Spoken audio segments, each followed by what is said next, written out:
Hey, feeling good, like I should.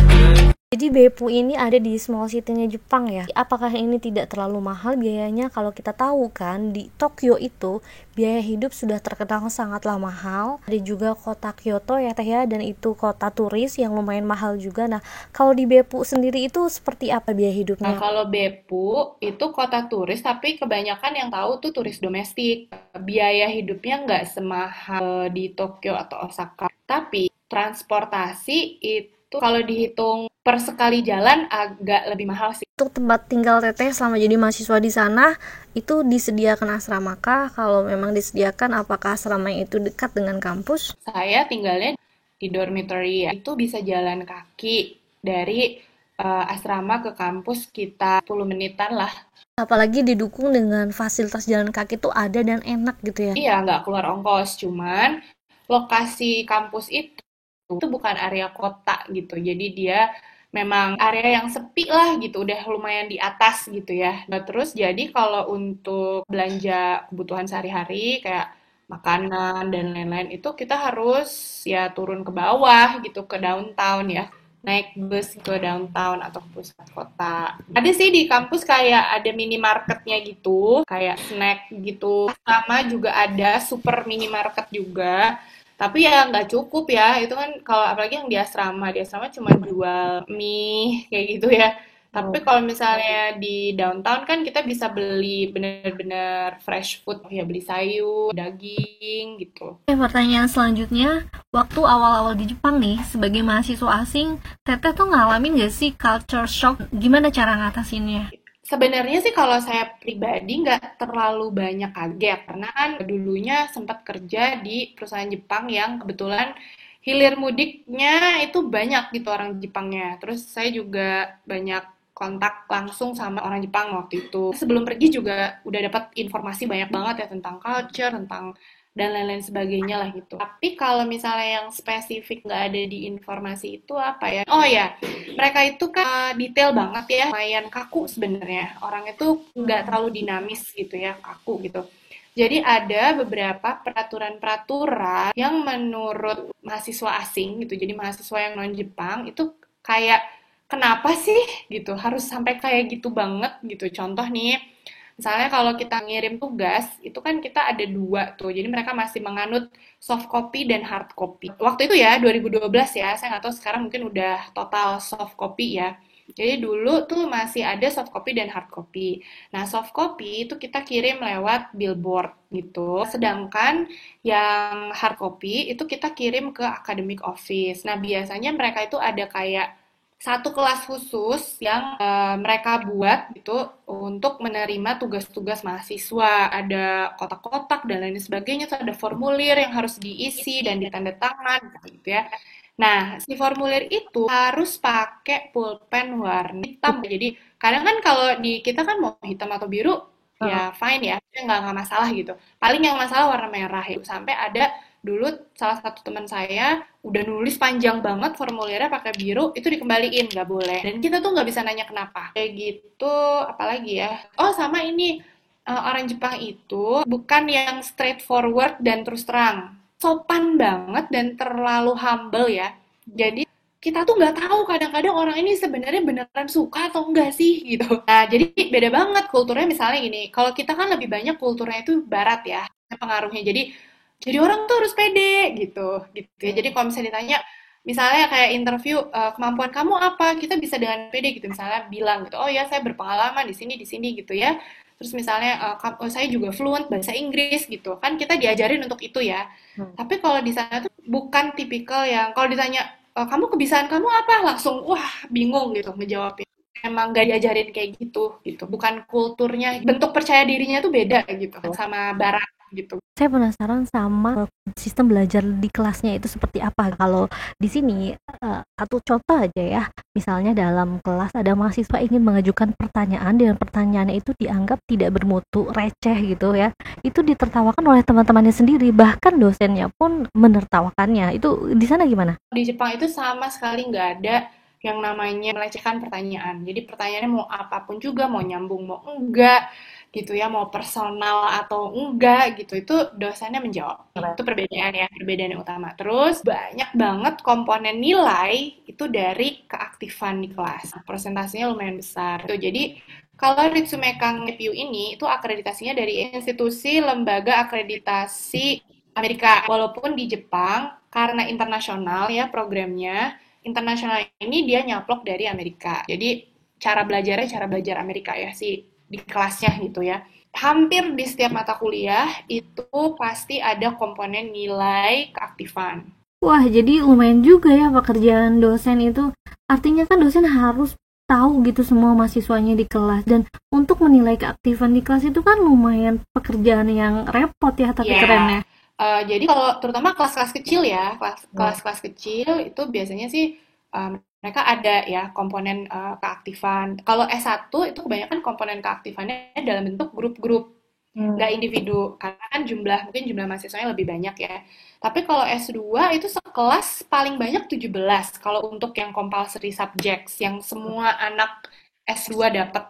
Tapi kalau misalnya enggak, yang udah mata kuliah yang spesifik-spesifik, itu paling banyak di kelas juga 5 orang. Pertama-pertama, pas semester pertama itu, aduh gila, saya shock banget gitu dengan cara belajarnya gitu. Kalau di sana tuh bener-bener rame banget kondisi kelas itu gitu. Bahkan dosen belum selesai ngomong, itu udah ada yang Angkat tangan untuk mengajukan pertanyaan ya.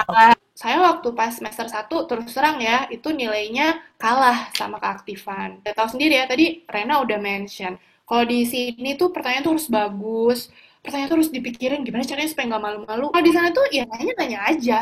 Mau ada pertanyaan, ya nanya aja. Nggak ada klasifikasi pertanyaan bagus atau pertanyaan jelek gitu, nggak ada. Jadi dulu ada salah satu mahasiswa dari Poland ya, dia wah sering banget nanya. Padahal tuh pertanyaannya kalau menurut skalanya anak Indonesia keceh, maksudnya biasa aja. Bahkan ada pertanyaan personal juga gitu. Emang yang dikaitkan sama subjeknya ya, tapi maksudnya tuh pertanyaannya tuh bukan pertanyaan yang wow gila pertanyaannya kritis banget, keren banget gitu. Enggak, gitu biasa aja. Cuman dia berani bertanya dan itu di-appreciate banget sama si pengajar-pengajarnya gitu. Jadi makanya dia nilainya gede banget. Jadi pas karena pada saat semester 1 observasi kayak gitu, ya udah gitu. Kita ngapain juga ya gitu mikir-mikir harus bertanya apa. Kalau misalnya emang kita mau nanya sesuatu ya nanya aja gitu akhirnya. Dan itu akhirnya kebawa tuh. Cara belajar jadinya terbawa semua. Oke Teh, menurut Teteh nih, buat teman-teman yang mungkin sedang mempersiapkan untuk kuliah di Jepang, baik itu S1, S2, S3, hal yang terpenting apa yang harus dipersiapkan? Mungkin kalau mau sekolah di Jepang, siapin mental ya. Mental itu nomor satu lah gitu. Kalau capability itu kita bisa belajar gitu ya. Di Jepang itu biaya kuliahnya itu per tahun. Jadi per tahun harus selesai dan harus nilainya bagus gitu. Jadi hanya sekali itu kesempatannya. Jadi, kalau misalnya kita nggak lulus nih mata kuliah tertentu, kita bisa ngulang. Tapi ngulangnya itu bayar 1 tahun.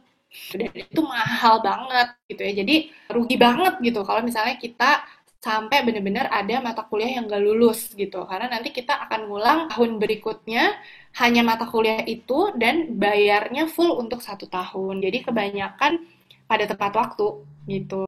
Oh, jadi di sana nggak ada semester pendek yang khusus dibuka untuk mahasiswa-mahasiswa yang ingin memperbaiki nilai?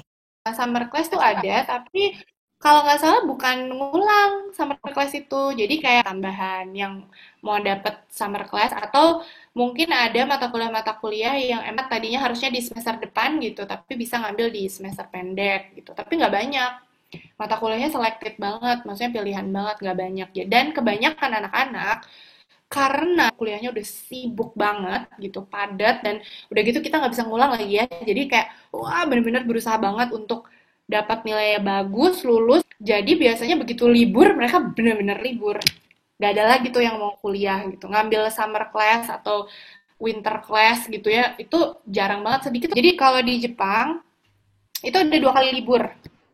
Jadi dalam 1 tahun, liburnya itu di Februari, Maret, sama nanti libur lagi di Juli, Agustus. Jadi sekalinya libur tuh 2 bulan. Jadi satu semester itu cuma 4 bulan doang efektif. Ya, jadi makanya mentalnya harus bener-bener kuat. Apalagi yang beasiswa ya. Beasiswa itu kan dia ada batas minimum nilai gitu. Jadi misalnya Nilai per semesternya itu harus minimal GPA-nya harus berapa. Kalau di bawah itu beasiswa bisa dicabut. Jadi ada juga anak-anak Indonesia yang dicabut lah gitu beasiswanya karena prestasinya nggak memenuhi persyaratan gitu. Gitu. Paling itu sih yang paling penting kalau untuk belajar bahasa Jepang, terus nanti ngikutin mata kuliahnya dan lain-lain. Itu selama kita tekadnya kuat gitu ya, fasilitas juga kan ada perpustakaan, apalagi kalau ujian itu mostly 24 jam. Kalau kita tinggal di asrama, kita tinggal jalan kaki. Bisa sampai tidur di perpustakaan juga bisa gitu ya. Terus di asrama juga ada computer room. Jadi kita kalau misalnya aduh kalau di kamar distraksinya tempat tidur nih ngantuk melulu gitu. Kita bisa ke computer room ya. Computer roomnya yang ada komputernya atau kita bisa bawa sendiri laptop sendiri di ada namanya study room gitu. Jadi sebenarnya kalau fasilitas untuk belajarnya sih lengkap banget gitu ya. Jadi tinggal kitanya yang emang memanfaatkan semua fasilitas itu. Terus teman-temannya juga kebanyakan yang emang semangat belajar itu tinggi banget gitu. Jadi kalau misalnya kita diskusi dan lainnya tuh enak sih gitu. Jadi dulu sih saya nggak ada kesulitan sih sama teman-teman gitu ya. Terus untuk apa namanya area belajar, buku-buku lengkap dan lain-lain itu sih lengkap gitu. Serunya kalau di Jepang itu kita bisa sambil part time. Ah, menarik nih, kerja part-time-nya mahasiswa asing di Jepang itu. Pengen tahu, kerja part-time itu tuh apa saja sih? Dan berdasarkan pengalaman Teteh pernah kerja part-time sebagai apa saja, terus upahnya itu buat apa? Dan memangnya lumayan gitu. Jadi sebenarnya part-time itu cukup umum ya kalau di Jepang itu jadi hampir semua pelajar itu pasti part-time, pasti baito ya kita sebutnya baito. Nah upahnya itu macam-macam tergantung jenis pekerjaan magangnya. Nah saya udah wah banyak banget nyobain magang. Waktu bulan pertama magang jadi cleaning service hari Senin sampai Jumat 2 jam. Dari jam 6 pagi sampai jam 8 pagi. Pokoknya udah ngilangin gengsi banget. Upahnya lumayan lah. Itu saya bertahan tuh 3 bulan. Setelah saya dapat official working permit, sehingga bisa baito ke area lain gitu ya, ke jenis pekerjaan lain, ya saya jadinya akhirnya nyoba jadi pengawas ujian. Nah, di kampus, proctoring ya, itu lumayan tuh gajinya gede gitu ya. Terus waktu pas liburan winter, bulan Februari Maret, saya pernah part time juga di pabrik vaksin. Jadi labor, jadi buruh gitu. Sore ke malamnya saya ngajar bahasa Indonesia ke orang Jepang. Lumayan tuh. Nah, kalau buat ngajarin bahasa gitu, bayarannya gede. Nah, di tahun kedua, nah itu saya part time-nya akhirnya cuma satu karena bayarannya lumayan gede. Itu jadi teaching assistant. Kenapa baru di tahun kedua? Karena jadi asdos itu harus 1 tahun dulu. Nah, dulu kan saya dapetnya 65.000 ya sebulan. Itu tuh cuma cukup aja sih gitu, tapi nggak bisa main, nggak bisa jalan-jalan ke kota lain, nggak bisa shopping gitu. Aduh sedih banget kan gitu. Jadi part time itu untuk saya akhirnya bisa kemana-mana di kota-kota di Jepang gitu. Jadi nggak pakai uang scholarship. Dan kalau anak S1 pilihan part time-nya sebenarnya jauh lebih banyak dibandingin anak S2 gitu. Kayak misalnya bisa kerja di kafetaria kampus, bisa kerja juga jadi kasir di minimarket kampus, bisa jadi pustakawan gitu Oh kan. iya. Dan itu upahnya lumayan gede tuh kalau di kampus. Justru kalau misalnya kayak di restoran-restoran gitu, nggak terlalu ya. Beda sama Amerika. Kalau di Amerika lebih banyak orang pilih part time di restoran karena mereka ada budaya tips gitu. Mereka jadi dapat tipsnya gede banget. Tapi kalau di Jepang kan nggak ada budaya ngasih tips sama sekali gitu. Jadi ya dapetnya ya upah aja gitu. Terakhir pesan untuk teman-teman pemburu beasiswa Jepang. Semangat aja, kalau pernah gagal masuk sekali bukan berarti gagal selamanya. Selalu coba aja terus sampai bener-bener dapetin yang terbaik. Oke, Teteh Tania Dialita, terima kasih banyak atas sharingnya. Semoga bermanfaat dan sehat selalu, sukses selalu. Dah, assalamualaikum.